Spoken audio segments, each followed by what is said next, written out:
Fshati Bubullim u mbush me atmosferë festive në nder të kryeangjëllit Mikail, një ndër figurat më të rëndësishme të besimit të krishterë ortodoks. Në këtë ditë të veçantë, kisha dhe komuniteti kremtojnë të gjithë rendet qiellore, ëngjëjt, kryeangjëjt, kryesit, pushtetet, fuqit, zotërimet, fronët, serafimet dhe kerubinët. Kryeangjëlli Mikail përmendet gjerësisht në dhjatën e vjetër dhe të re, duke u shfaqur në mrekulli të ndryshme si rojtari i portës së parajsës pas dëbimit të Adamit dhe Evës, por edhe si luftëtari qiellor që mban balancën mes forcave të dritës dhe errësirës në përballjen me Satanin. Në traditën popullore, shënmëhilli, siç njihet ndryshe Mikaili, njihet për fjalën e tij: le të vëmë re, le të qëndrojmë mirë, që të përçojmë thirrjen për vigjilencë, besim dhe qëndrueshmëri shpirtërore.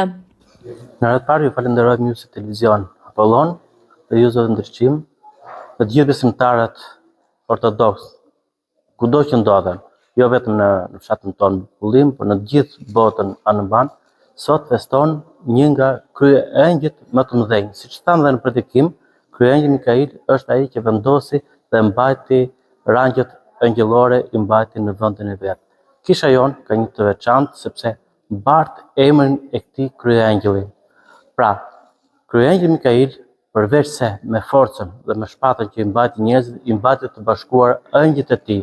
Duke mbajtur të bashkuar ëngjëjt e tij, kështu edhe në këtë ditë simbolike anë mban nga gjithë zona përreth, nga qytetet përreth, qoftë nga Tirana, Durrësi, Fieri, Lushnja, janë derdhur që në mëngjes për të ardhur në kishën tonë për të festuar këtë kryeangjëll të shenjtë, sepse shumica e besimtarëve ortodoks në këtë vend mbajnë edhe emrat e tyre. Të gjithë ata që kremtojnë sot, Hilli, Angjelo, Ëngjëll, Ëngjëllushe, dhe të gjithë Mikailat që festojnë në përgjithësi, sot kanë një ditë të bekuar sepse emri i kryeangjëllit shndërrohet më shumë.